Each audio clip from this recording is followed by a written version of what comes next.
Saat itu ada teman di sebelah, coba makan kulit katanya. Terus saya makan, bilang dong, berkurang gitu.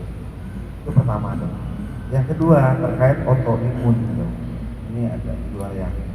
Nah autoimun ini saya lihat banyak dampaknya. Ada yang sakit tulang, ada yang tiba-tiba alergi, dan banyak sekali macamnya. Nah itu penyebabnya apa ya dokter? Sebagaimana pencegahannya? Terima kasih dokter. Jadi pertanyaan yang bagus ya. Jadi bagaimana ketika kita telat makan ini begini, Bapak Ibu yang terhormat, bahwasanya kita semenjak kecil itu sudah dibiasakan oleh orang tua kita. Pagi jam 6, jam 7 disuapin, jam 12 siang disuapin, jam 6, jam 7 sore disuapin. Terus ketika kita SD masih teratur, disuruh makan jam begini, waktunya makan kamu harus makan.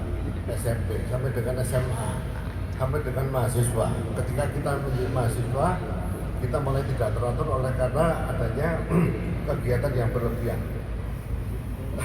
Pola yang makan yang dilaksanakan mulai sejak kecil, maka itu akan membentuk suatu siklus yang namanya adalah siklus sirkadian, di mana pada jam 6 pagi, jam 7 pagi akan dikeluarkan asam lambung. Karena kebiasaannya jam 7 pagi itu dari kecil kita disuapin.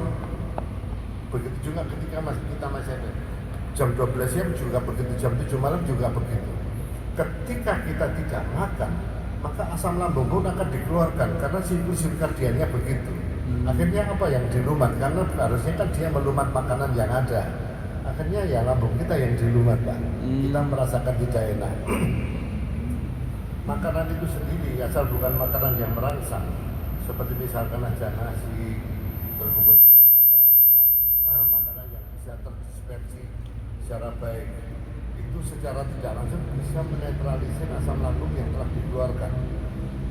Oleh karena itu pemakaian obat-obatan antasida, Milanta dan kawan-kawannya itu adalah 1 jam sebelum atau sesudah makan. Sebetulnya bukan 1 jam atau sesudah sebelum makan, kapanpun boleh. Akan tetapi makanan itu sendiri bisa menetralkan asam lambung.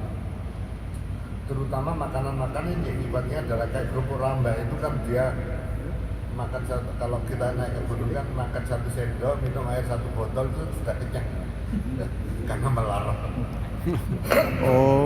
Jadi itu adalah, jadi yang paling penting adalah itu, kita harus mengerti, memahami pola daripada tubuh kita. Belum tentu kita dengan tetangga kita, dengan kawan kita, dengan saudara kandung kita itu sama polanya, tidak kan?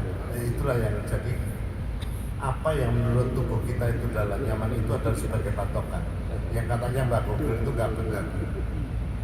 Karena misalkan begini, ada pasien yang tanya saya itu boleh minum kopi nggak ya dok ya?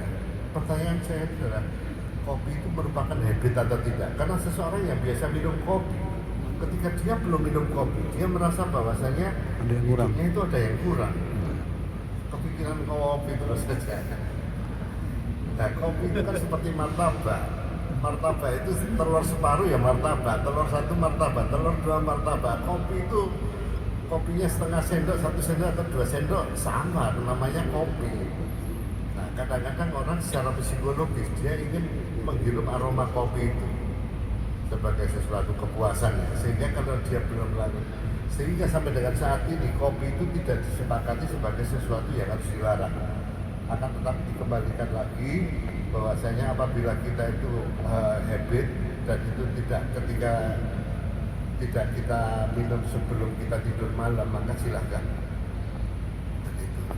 Terus yang kedua yang dipertanyakan adalah mengenai penyakit autoimun. Jadi penyakit autoimun itu sebetulnya adalah penyakit dengan